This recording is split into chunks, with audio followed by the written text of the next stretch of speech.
Olá pessoal, meu nome é Laura Moraes e eu vim apresentar o meu projeto na Web Media 2021 no Prêmio-LF.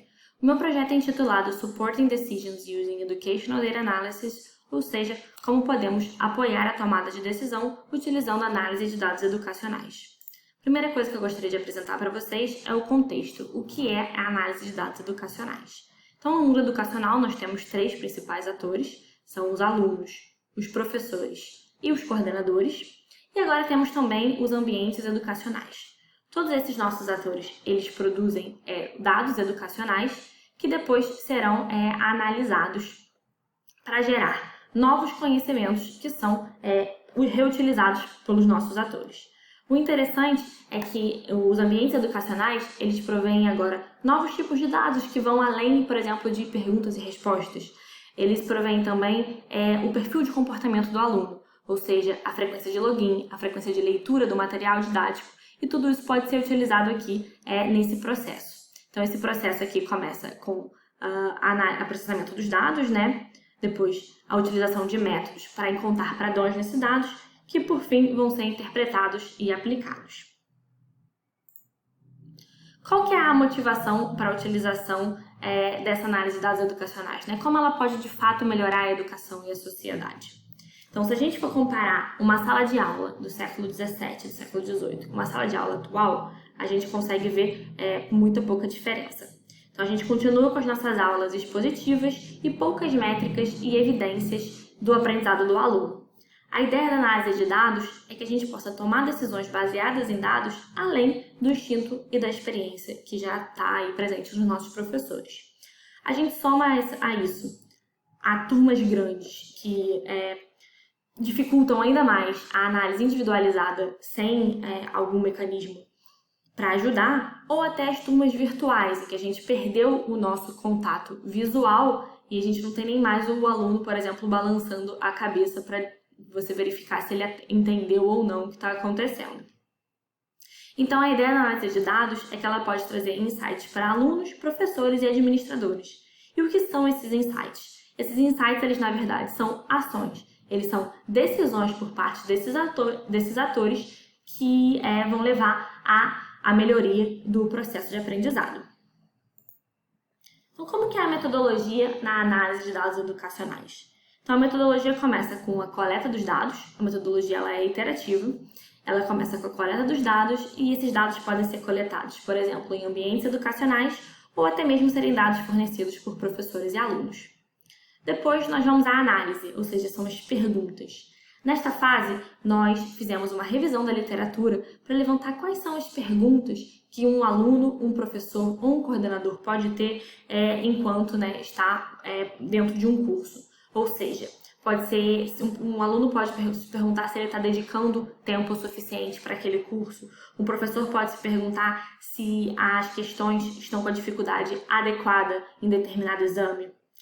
E isso vai levar a decisões ou ações por parte desses atores. Então, o professor ele pode programar uma intervenção ou mudar o material didático, um coordenador ele pode renovar o currículo, o aluno ele pode escolher dedicar mais tempo para estudar a matéria e assim por diante.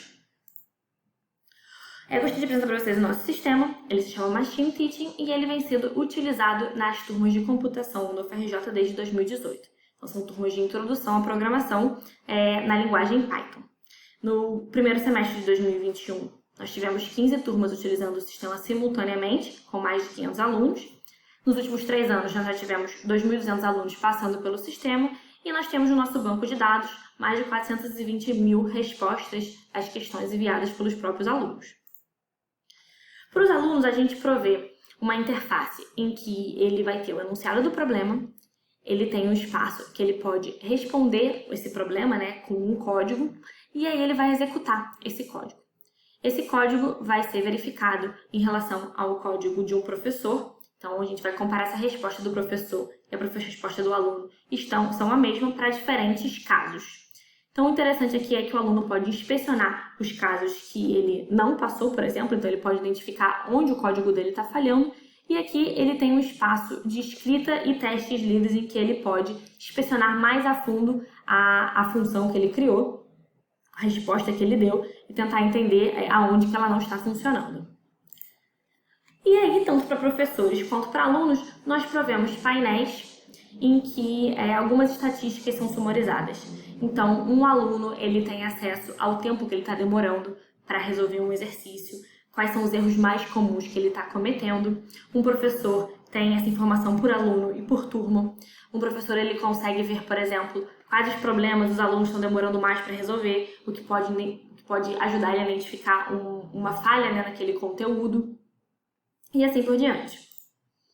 Qual é o impacto social que a gente vê nesse sistema? Esse sistema ele foi essencial para a rápida transição para as atividades remotas. Então, o sistema ele pode ser utilizado tanto por notebook quanto por um celular. E é um sistema que já estava em uso, então não houve muita dificuldade dos alunos fazerem um cadastro e já entregarem os exercícios como estava sendo feito anteriormente. E ele teve um impacto bastante também como um apoio ao professor. Então, a gente vai mostrar daqui a pouco os nossos resultados. O professor perdeu o contato visual com o aluno e aí teve que também utilizar outras funcionalidades para poder conseguir averiguar, né, o aprendizado do aluno.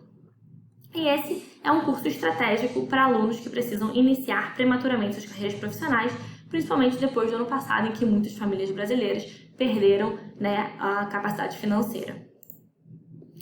Como resultado, nós fizemos testes de usabilidade no sistema. Então, o sistema ele tem bastante aprovação por parte dos alunos e dos professores. E nós gostaríamos, na realidade, de verificar se nós conseguimos ajudar nessa tomada de decisão. Então, nós fizemos uma série de perguntas para os alunos e para os professores para verificar se o sistema, principalmente esses painéis, eles ajudaram os nossos atores a tomar as decisões durante o curso. Então, para os alunos, nós perguntamos se a indicação dos principais erros no dashboard o ajudaram a direcionar o estudo. Então, com isso, nós conseguimos ver aqui que 42% dos alunos concordam com essa afirmação. Nós gostaríamos ainda de melhorar esse número. E para o professor, nós perguntamos se o uso do sistema o ajudou a identificar os conteúdos que são mais difíceis para os alunos. Então, no primeiro semestre de 2021, nós temos uma aprovação de 17%, e o nosso sistema ele é construído com uma metodologia ágil. Então, do primeiro para o segundo semestre, nós identificamos esse problema e melhoramos a exibição dessa informação para os professores, e conseguimos uma aprovação de 75% no segundo semestre de 2020. Para o futuro, nós temos uma parceria com a utilização com a Universidade de Alcalá de Henares, na Espanha, que vai estar começando um curso daqui a pouco utilizando o sistema. Até dezembro, nós queremos continuar nessa melhoria dos dashboards. E para 2022, a ideia é a gente conseguir expandir o sistema para outras instituições e atualizar a nossa infraestrutura. Então, muito obrigada. Experimente o sistema. Tá aqui o código da turma aberta. Nós estamos também presentes no GitHub com o projeto aberto. E muito obrigada à minha equipe que me ajuda a manter o sistema de pé.